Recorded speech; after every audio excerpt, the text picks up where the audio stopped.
আসুন আবার নাম্বার 6, একদল গলা কাটা ফ্যাট কাটা অবস্থায় তাদেরকে তুলবে। নাউজুবিল্লাহ। কিভাবে?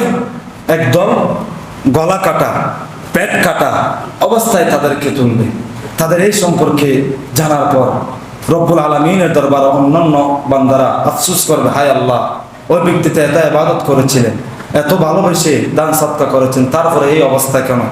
রব্বুল আলামিন বলেন 17তম পারা 14 নম্বর পৃষ্ঠা সূরা আল হজ্জ আয়াত নম্বর 30 রব্বুল আলামিন বলেন ফাজতানিবুর রিজসা মিনাল আওসান ওয়াজতানিবু কাওলাজ জুর।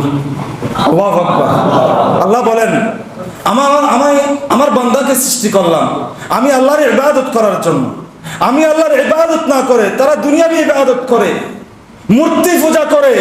অথচ আমি আল্লাহ এত সুন্দর একটা সিস্টেম দিলাম, তাদেরকে এত সুন্দর বডি দিলাম, তারপরেও তারা আমি আল্লাহর ইবাদত না করে যারা মূর্তি পূজা করে, নিজের বানানো খোদাকে ইবাদত করে, ওই সমস্ত ব্যক্তিদেরকে কিয়ামতের ময়দানে রব্বুল আলামিন পেট কাটা টুট কাটা অবস্থায় ওপেন করবেন।